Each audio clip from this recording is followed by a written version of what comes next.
Oh, hello, everybody, and thank you so much for joining Built by BIPOC on this wellness and wisdom session. My name is Carissa Begonia. I'm a business coach for BIPOC entrepreneurs, a LinkedIn expert, and top voice.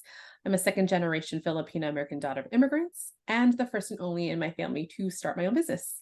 I do believe that entrepreneurship is the path to equity and life design is liberation.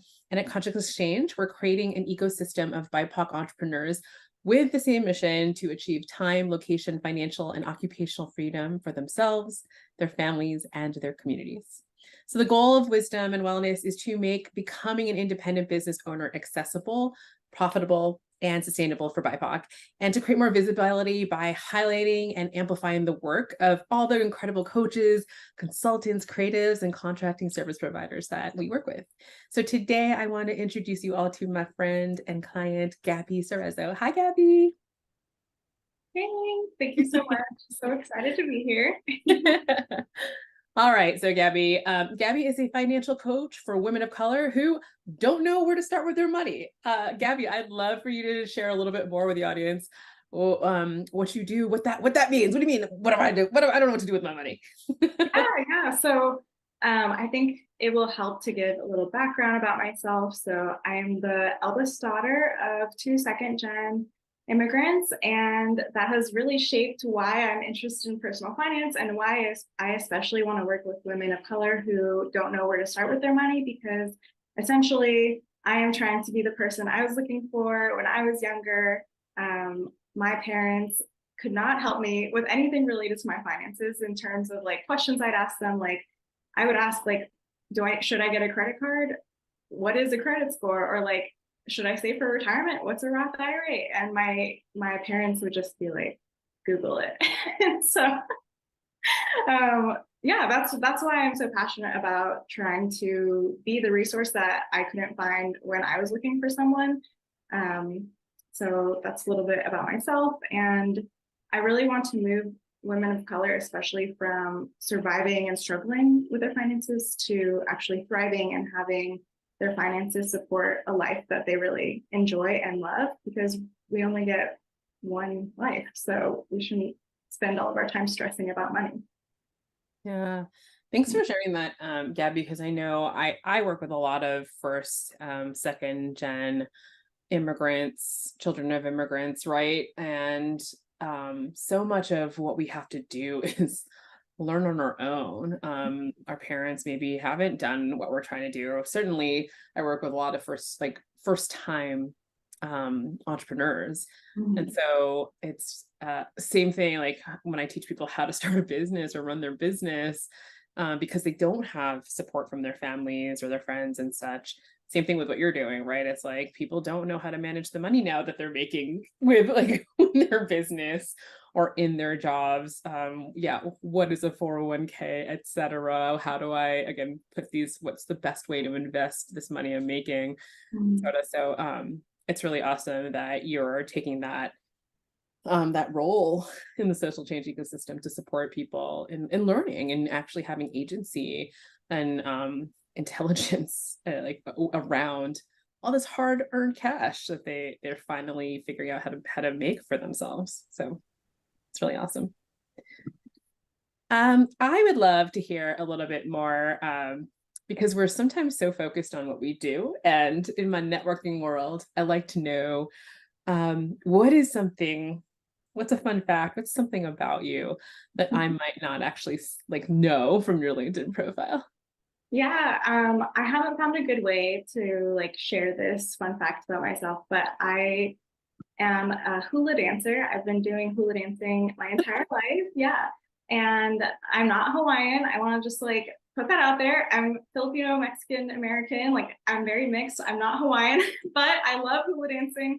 My family and I took a trip to Hawaii, I think when I was like 7 or so, and I fell in love with hula dancing. Like when we went to luau and I got to see like the show, and you get, like you get your little cute drink with the umbrella. Obviously, I was 7, so I didn't have an alcoholic drink, but like I had a kid version of a Mai Tai.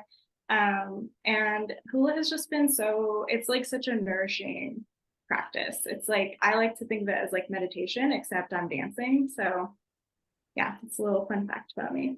I love it. And this show is about not just the wisdom in our business, but also wellness practices. So I'm super excited that you shared that, and that it is something that's meditative or just relaxing and helps you kind of stay grounded or recenter when entrepreneurship life is getting wild. So that's great to know. I didn't realize. I knew who answered, but I didn't realize that it was the story behind that. So that's cool. Well, let's talk about being that first generation or second generation, third generation even, entrepreneur at this point. Like, I know for me that there's just not enough people of color doing what we do, serving our people. And that's why I really call all my clients pioneers, because we're building things for people, or building things for folks that just really don't exist yet, you know? And I often talk about being the first, the only, and the other, whether that's building a company or even as an entrepreneur, or sorry, within a company, like in the boardroom or something, with a seat at the table, or again, as your own business owner. So curious what that experience has been like for you, how you've maneuvered that, and perhaps how does that show up in what you do today? Yeah, yeah. I love, just kind of a tangent, I love that you said we're all pioneers, because every time something feels really hard and I get really frustrated, I have to remind myself exactly what you're saying. Like, we are the first ones building this. It's frustrating that I can't find, like, other people that look like me that are doing the same thing I'm doing. But at least I have this community here and like a reminder from you that, like, yeah, it's because you're the first one doing it. So like, it's gonna be hard. So first, thank you for that. But back to your question, like, how has this experience been? I am also the first one in my family that is an entrepreneur. And even further back in my career, I was the first one in amongst my immediate family to like get a private job. Like, my parents both have only worked in the public space. So I was like actually terrified to get a private job, which is so normal for people. Like, that's what you do when you graduate from college, is you just go look at a company, apply, and get a job. But I had no frame of reference for that. And so I was really scared, and I became a public school teacher first because my parents are both public school teachers, and that's what I knew. So like, it took me years to finally get past that. I finally got my first private job, and I was like, okay, this is pretty normal. It's not as scary as I thought it would be. But then even to move beyond that and to quit my corporate job that, like, everyone is like, this is what you go to college for. This is like what we work so hard and what we sacrifice for you to achieve, basically. To quit my job and become an entrepreneur, like, that was getting my first private job times 20 scary, like, it was like really, I thought my parents actually would get mad at me when I told them that I was quitting to pursue entrepreneurship full time. And this has happened with me so much since growing up. Like, there's so many things that I think my parents will be upset about, and they're just like, oh, that's great. Like, what? Wait a second. I thought you would be so upset with me. But they were actually like, oh, like, that's great. Have fun. I was like, what? This is shocking to me.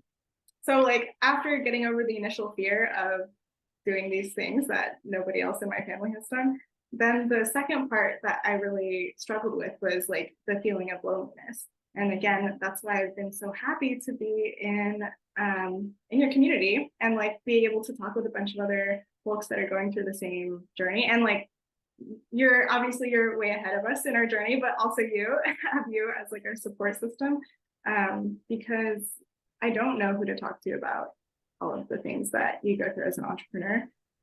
So like, the community aspect has been really huge, and then kind of having like a blueprint for different technical aspects of being an entrepreneur has been so relieving as well. That makes me so happy to hear, because well, first, when you're talking about your parents just being like, oh, okay, have fun, go do the thing, I'm like, that's a shocker to me. Because I think more often than not, as like, second, third, or, generation children of immigrants, right? That is a legit fear. And our parents legit can be like, what are you doing with your life? you know, you're supposed to be a school teacher. Like that's the safety and the security. So that's really actually awesome to hear that your parents are encouraging or supportive, because that's not everyone's story. So maybe for folks listening, right, watching, don't create these stories in your mind that hold your, like, it clearly doesn't hold you back, but it can, because we're terrified of what our parents might say. I think it held me back at least a few years because Oh, I it was did. like, oh, like I need to make sure everything is going well. Like I need to have a bunch of savings to make sure that if they are upset at me, I can be like, look, I have all these, I have all my ducks in a row. So yeah. Yeah. So the parent fear is real. It's real. But then they like prove me wrong, So I totally agree that like I've been making narratives for myself that I didn't need to listen to. Yeah. So let's talk about the moment of actually becoming an entrepreneur. Was there some story, some significant point in your career or your just life that was like, all right, we gotta change this. This isn't this system, or this, what this happening right now is not okay. We gotta fix something. Usually it's something that either pisses us off or that super inspires us to like take that leap. Can you share a little bit more about yours? Yeah, I don't think it's a particular moment, but it's just the ongoing experience I've had in the finance industry. So I left teaching to become a certified financial planner. And if you're not familiar with what that is, essentially just you're a financial advisor. And if you're not sure what that is, you're someone that helps manage people's investments and like gives them advice around their finances. So um, I've worked at, I've worked at 4 different companies now in the finance, like financial planning, financial advising industry. And what really pushed me to finally become an entrepreneur is that I was looking for something at each of these companies that I worked at. And really what I wanted to do is like help people with their money. But slowly what I realized over time is that I'd be really excited about working there. Because I was like, okay, I'm becoming a financial advisor. I'm learning how to do it officially. But then I realized like, oh, we're only helping people that already have millions of dollars, or all of our clients are essentially like white folks. Like maybe I have a few immigrant clients, but really it's not speaking to my heart and who I want to serve. Yeah. And so that happened to me basically 4 times. Each firm that I worked at, it got successively more progressive, I would say, or like the mission was closer to what I was looking for. But every time I realized like this is still not serving the people that I want to actually work with and serve. So I think out of all of the firms that I've worked at, yeah, like none of them have ever wanted to explicitly serve people of color. The like mission and values of the company would always point towards helping people that are underserved in financial advising. But then once I like actually started working at the company, I would see like really the profit is the bottom line, and it didn't matter if we were serving who we said we wanted to serve. And so after years of being like really excited because I think I found somewhere that's a good fit, and then realizing like, oh, we're not actually, walking the talk. I finally just got frustrated, and I was like, okay, I just have to start this because I can't find anywhere to work at that like actually does what I want to do. So that's how I finally took the leap, and I found you. So well, thank you. I hear this a lot actually, that like, oh, I found you and now I gotta go. Well, cool. I totally resonate with just the common multiple frustrations of being in places that aren't exactly what you thought they would be, or not exactly what you want them to be. So like you said, when you can't find what you're looking for, you just do it yourself. And so here you are as a pioneer on this journey to help, the women of color that actually need these services, that a lot of times these organizations, these companies are not accessible for, like, to, right? So again, super excited for you to be doing this because it's one thing for, again, to start a business. It's another thing to know what to do with that money, right? Like, and, or even again, when you're going out, the first person to get a private job or whatnot, or again, what do you do with this? Like, I'm making this money now. What do I do? So I think it's super important, like that mission that you have. So tell me, okay, you said I found you. So now we're going to start a business. I'm curious, what was your main struggle really when you first started? Were you running something before? Were you trying things on your own? Like, what was that main struggle? And then what was like the decision to like, I need to work with a coach? Yeah, I did find like an online coach, like coaching course. I guess like, is it coaching? It's really like an online course on how to start your own business. And it was like around starting a coaching business. But as I've talked about with you before, like I just never finished it and I never started my business. And so I think like thank God someone referred me to you.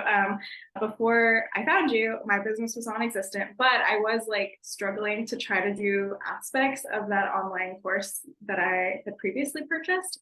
But I had been trying to do that for like 2 years. Oh, And so and I never charged anyone for my financial coaching. I was just like, honestly, it was like a hobby more than trying to like actually run a business. And I really think that one, I didn't have any accountability to like finish it. And then two, like it's nice to have an online course, but I couldn't actually like talk to the person that sold me the course. I couldn't ask questions. I didn't really have a community to like share struggles with, share wins with, like bounce ideas off of each other. So that was my main struggle. And like I also saw so many like white coaches or like white advisors doing it. And so I didn't really see myself. Like I think I have a lot of like privilege as a light skinned person, but I still don't see myself in those people. And so it was like, one, I don't see anyone like me doing it. And then two, like, I don't know, I'm trying to follow this program online that's like, I'm just like watching videos that someone else recorded, but it wasn't like live support and accountability, both with yourself and with like a community. So yeah. I hear that all the time. I mean, I did it myself too, right? Which, in terms of buying all the courses and such, I spent a lot of money on self-paced courses because I was like, I can figure this out. I'm smart, right? Probably. And that, and I did hire a lot of the white coaches. And I think what it was for me too, maybe similar, is that there was no accountability really from these online courses. I think you don't know what they're necessarily saying. It doesn't break it down to very like basic things like, okay, like they're like, create an email list and build a lead magnet. Like, what's a lead magnet? Why do I need an email list? And then on the other end, when you are hiring, say, like a white coach or something, I think the other part of it is relevance and just like a cultural understanding or just even awareness of some of the blocks that we may have because of, say, being a child of immigrants, right? Because of being a racialized person in the world. And frankly, my white coaches couldn't even recognize that. Like, it's not even something they could bring up, because they don't have that experience. And so largely it's really affirming to hear that from you, because that's a lot of my own struggles in finding a business coach, is why I became one, like once I figured out a lot of things, because it was frustrating to say, like, this is hard, we're pioneers, no one is doing this, and then now I can't even find someone to really help me, even though I recognize that's what I actually need, right? And now I can't find them. So, and I don't think I can still find a lot of me either, or a lot of you, right? So, which is why, again, the movement's like, we need more of us, like we need to create more of us. So I hear you on the struggles. So like, sorry, also before I forget, like I haven't had explicit like white coaches around like starting a business, but I have had like white mentors tell me that serving like BIPOC community is not profitable. Like just straight up, they've said that to me. And so like these are the messages I'm hearing from mentors or like people that are trying to like help me. And it's like, if you're telling me that, of course I'm not going to start a business because I don't want to serve other people. Had to That grow makes me mad. That's definitely frustrating. Actually, yeah, we need more help because we don't have enough services or we're systemically impressed. So I'm even more excited for you now.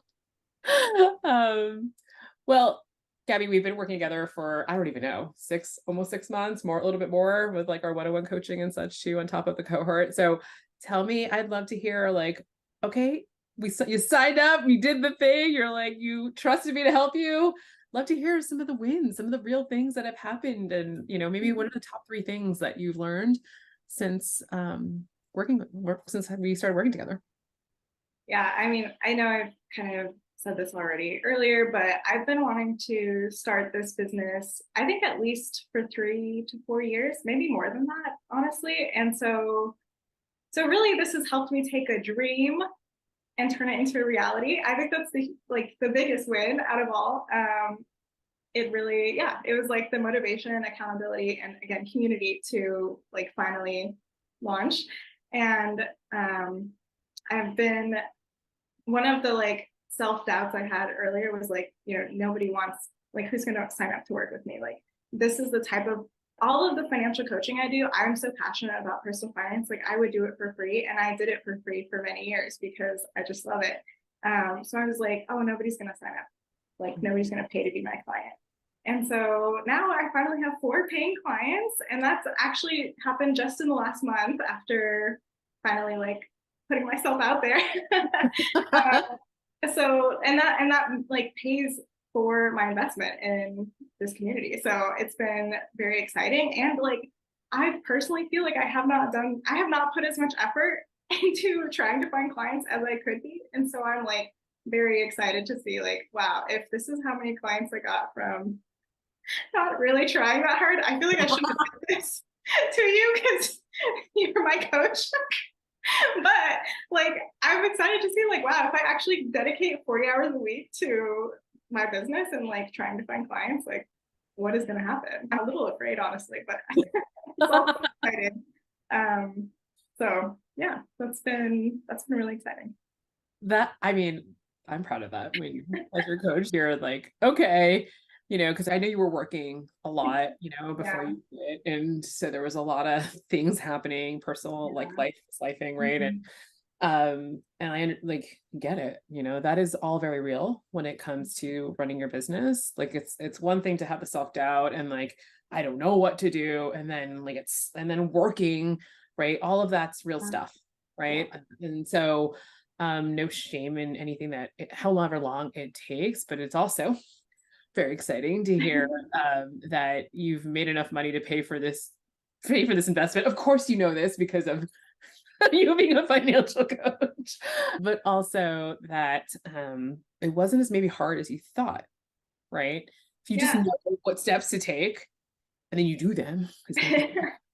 And I think probably potentially, like you said, because of being in a container with other BIPOC entrepreneurs kind of in similar situations as you, that you can bounce ideas off of, get moral support from, have someone guiding you who's been there before. Like it's actually all really helpful, and why it went from with like 3 years of like an idea to like within a few months be able to actually do it, right? Like that's why I do value coaching. And same thing for you as a financial coach, right? Oh like, yeah. You can Google this, but go down that black hole and see how far you get, right? So, or expedite it because you're losing compound interest. Oh, that's true. I gotta add that to my list of reasons. I think like Carissa, you know this because I talked to you, but like I don't think I explicitly said I was able to quit my job last week to start working on this full time, and this is so much more fun. Like I think that's why it doesn't feel like I've put in a lot of effort, because I'm just having fun. I'm just talking to people I like. So I just wanted to make sure that was clear for everyone listening. Yeah, listen, I teach what I said. I was like, I'm teaching y'all to have sales calls that you're laughing and having fun on. Like that is my method and approach to sales. And it's doable. I'm so glad to hear that that's your experience, that this doesn't have to be as hard as maybe we make in our minds. Right? Yeah. So I'm excited to see even just how far it's gonna go now that you do have all this dedicated time to spend, and see what happens. All Thanks. right. What else did I want to ask you? So, you know, oftentimes we do struggle as BIPOC entrepreneurs, especially like with some self-doubt at some point. And I'm really curious to hear from you, like, how have you surprised yourself? What are you most proud of? Yeah, I think, well, even just doing it in general, I've been surprised. I know I shouldn't be because, I mean, you know what you're doing and you're guiding us along the path. But I just, because I had invested before in that online course and I've done a few other, not online courses, but just like, I don't know, like I've read coaching or like starting a business books, and so because I had never done it before, I was just surprised, like, oh, I finally did it. Like, okay, I've been thinking about this for a long time and I finally did it.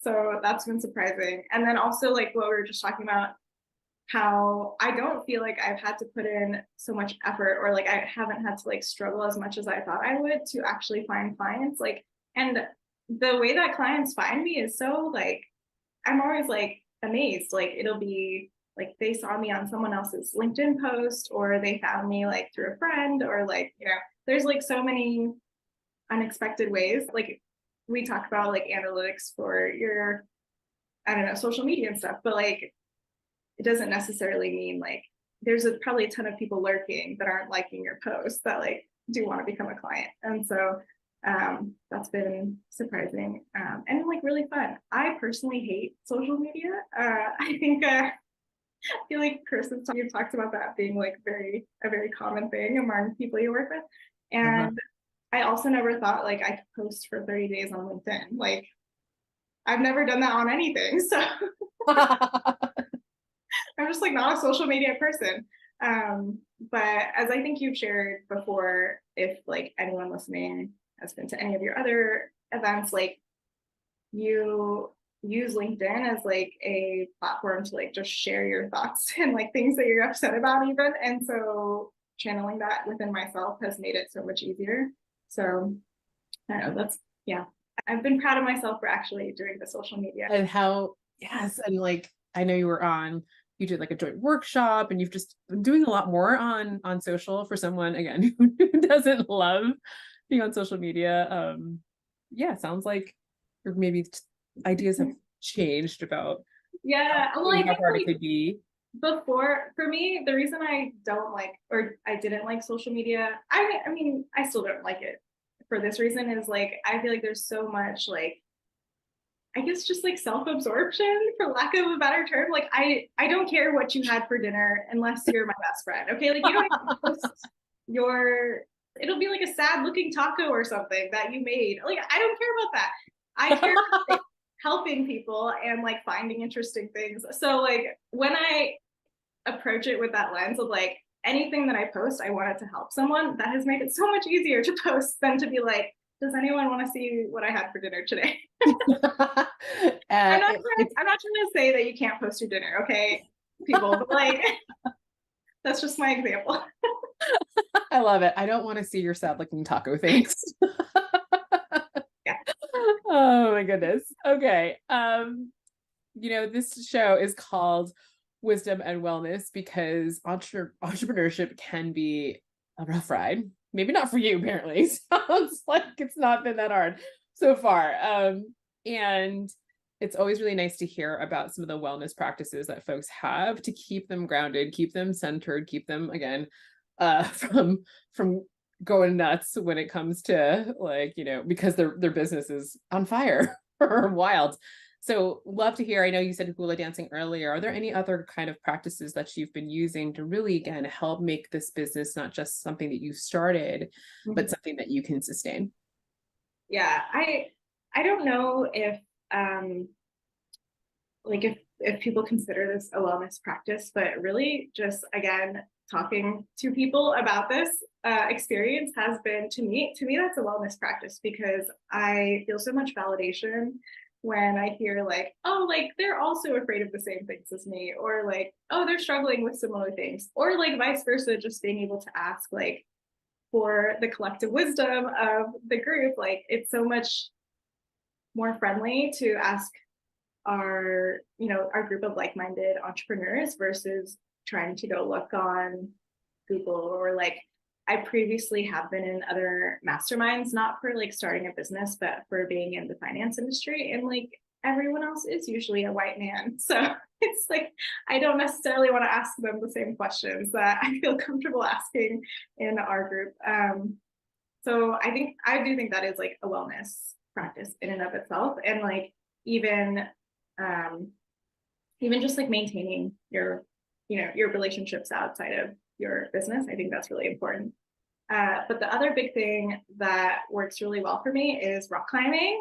And you know this because we've gone rock climbing together, but like, who else, what other coach goes rock climbing? Do you go rock climbing with your clients? Yeah. Oh my gosh, I would love to go rock climbing with my clients. I have to like find them in the gym, Yeah. Yeah. And so I do hula dancing in the evening, which is really good because it's like meditative, like helps me wind down, de-stress. But I like rock climbing in the morning because I get so pumped. Like in the rock climbing community, pumped is like its own jargon, but like I get pumped up just for rock climbing because it's like, okay, I have never done sports my entire life. Like I have traditionally thought of myself as like a physically weak person.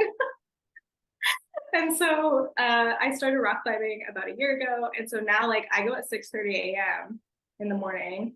That was repetitive, but like it's like before I start everything else for the day. And so like it helps me just feel really like accomplished and motivated before I jump into like planning out, okay, like what's a workshop I want to offer now that I am full-time in my business. So yes, I love rock climbing, highly recommend it. And it's really good for making new friends. I have like a WhatsApp group with like 20 people and we just keep adding new rock climbing friends from the gym. That's awesome. I love that. Yes, one of the maybe things that we have bonded on is rock climbing, going outdoors and going for your first time. That was really exciting for me to take you outside. So I'm really glad that you have these practices that can really support you in your business too, right? Your health and your wellness. Yeah. Your health is wealth, right? So keep that up for sure. So what are you looking forward to most as you look to, the next phase or the next, the next chapter, really, since you've quit your job and such, right? What's that next thing look like? And in what ways maybe have you been really achieving time and location, financial and occupational freedom? Yeah, so on the topic of rock climbing, one of the things that I'm very excited about with just being in total control of my schedule is being able to go rock climbing anytime that I want during the day. I know I said I like to go in the morning, but if I ever, like previously when I was in my full-time job, like I couldn't just leave at 2 p.m. if I'm like in need of a rock climbing break, like I had to be on basically on call so that I would be available for meetings or like if an emergency happened. So that's something I'm excited about in terms of just being in total control of my schedule.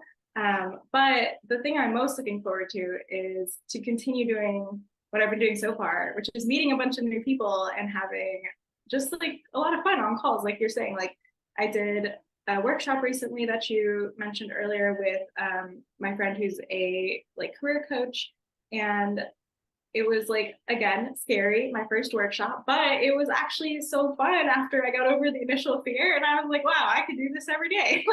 You're a former teacher. I know. Yeah. And I'm a former teacher. So like the same thing happened when I was teaching sixth graders. Like the first 3 days of school, I was like, they're going to overrun this classroom and they're going to be terrified. And they were all just so sweet and nice and listened to me. So I think it's a common fear, just like public speaking in general. And like teaching, to me, I both my parents are teachers. Like I have so much context for teaching that it like didn't seem scary, but like doing an online workshop is like, oh, I don't, I've never done that. And it's not something that I know a lot of people are doing. So yeah, I'm just looking forward to more moments like that where I think something's going to be scary and then it's actually really fun. If y'all who are watching haven't picked up, like Gabby's a lot of fun. Like it's fun. It's been fun to work with you, Gabby, because it's yeah, you just have you're a joyful person. So it's like, well, I'm gonna figure this out. Like, I don't know, like, really like chill. So, uh, Yeah. and motivated at the same time, right? It's like, we're Mhm. gonna get these things done. And yeah, like, well, we'll be fine. Yeah, like I have some clients right now that are maybe like not keeping up like a like a dedicated pace like every week with their financial coaching, but life happens, like I want to keep people accountable, but also give people like the space and the grace to deal with their lives. So it's important to me. For Thanks. sure. Well, as you look forward to, again, this next phase, just what's one word of affirmation that that really helps keep you motivated? Yeah, this is such a tough one for me. I think I'm gonna pick the word freedom, and I think there's a lot of different, like we just talked about, like time freedom and like the freedom to like work on the projects that I want to work on. But I want to talk. I know I'm going to bring this back to being a financial coach, and so I want to talk about freedom in the context of financial freedom for myself and like my why, because something that I think about often is how like my grandparents, my grandma in particular on my mom's side, like she didn't speak English. And I think about how she didn't speak English. And now I can speak English and I can speak financial jargon. Like she probably had I mean, if she didn't speak English, I'm assuming, I have to double check this with my mom. I'm assuming she didn't have like a bank account. Like maybe she couldn't navigate the financial system. And so, a huge why for me that I've talked about a little bit before is like, I want to help my community. I want to help people like me and people like my grandma have more accessibility to the financial system that is not set up for us. And so, in doing all these scary things, I think people have said this before, but like it's not that I'm getting rid of the fear. It's that I have such a strong purpose in front of me to push past the fear and to like remember like, okay, this feels really scary and maybe this kind of sucks, but I'm doing it because I want to bring more financial freedom to other people that were traditionally left out of the system or still are traditionally left out of the system. So Mm. that's my one word that I'll carry forward with me. Yeah. Your one word, but also, like you said, your why, your mission. And, when I work with the pioneers that I work with, it's not about just the freedom that we can attain for ourselves, right? Mm-hmm. More often than not, pretty much everyone I work with, they have a bigger vision and mission in the world than like, I want to go travel and just have my own money, right? Like, um, or whatever they do with the money, right? It is, I want other people to not struggle the way I did. I want other folks beyond even, again, the immediate family community. I want to break the system. I want to change the system. And that's what's so, you know, um, motivating and grounding for me, because I see that ripple of impact that, this is my role in the social change ecosystem as the business coach, right? So that you can do what you do, see in your zone of genius with the financial wellness and financial coaching, right? And like that is all, I think we all have that ripple of impact. Like you're gonna help that next millennial woman of color or woman of color, Gen Z, right? You work with them too, right? Um, to figure this out sooner than even you did, right? Certainly, again, their parents or their grandparents, and whether the time, but like even just doing it, how many folks that's going to benefit you, you don't even know, right? Like, and that's, I think, the exciting thing is we're building movements here. And I'm just super proud of you and being able to be a little part of that journey to make that happen. Thank you. Yes, proud of us collectively. Uh, well then, Gabby, thank you again so much for joining me today. It really has just been such a pleasure working with you, and I would love to know if you can share with everybody, because this is about amplification. of all of our work. So what are you working on now that's exciting, and how can people find you so that they can work with you? Yeah. So I am, as we talked about, I'm a financial coach, so people can work with me one-on-one, and I have like a 6-month program where we meet weekly, and we really just build your financial foundation. We work on your money mindset, and then after we get your cash flow and your like accounts figured out and automated, then we dive into like what the things that will truly build wealth for you, like investing, education, and like figuring out your taxes, things like that. So that's a really exciting way to work with me. And then I just filmed my first YouTube video today, so I will be posting that soon. Thank you. So I'm on YouTube at That Makes Sense. And I also am going to be doing like budget with me sessions on Twitch. And my handle on Twitch is Making Dollars Make Sense. So yeah. I love it. I love it, just even the platforms you're able to share all this with, because that's not what the stuffy old white man's going to do. Yeah, there's no like finance category on Twitch, so you'll just have to come to my channel. And I'm sure, I think specifically around financial wellness or financial coaching, finances are just scary to talk about. People are like avoidant of money conversations, like in so many ways, right? We're traumatized too by money, like thinking about money all the time. And I feel like just how you and I have been working together, I feel like working with you, if you were with like, as a financial coach, would just be like asking your BFF, like, okay, like I'm scared to say this, but like, how do you do this? Like, what does this mean? And I love that. I love that. And even after my clients start working with me, they're like, oh, I can ask you about this. And I'm like, yes, you can ask me anything. I will help you. I'll walk you through it step by step. Like they're like, oh, even like my credit card. And I'm like, yeah, yes, we're gonna work on everything together. Money touches like, our entire lives almost. So yeah. We're gonna figure out how you can pay for your rock climbing lessons by investing. No, I don't know about these situations, but I imagine it is like working with your BFF on and asking the questions that you're probably embarrassed to ask those stuffy financial planners about. So anyway, thank you again, Gabby. It's been a pleasure. It was so fun having you here on this live today too. And wishing you so much luck as you really start to help all these amazing people that you're going to help, now that you even have all this time back too, right? Without that boring 9 to 5s. Thank you. Yeah, I'm so excited to stay in community with you and hopefully meet, whoever else is listening out there. So thanks. Yeah, for sure.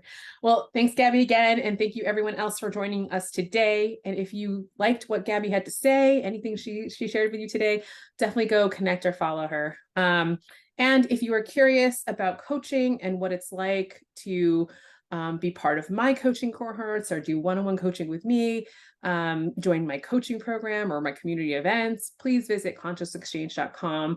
Take care, everyone. Thank you again so much, Gabby, for joining. If you love this show, you had fun, tell your friends about it. And let's go build our liberatory futures together. Bye.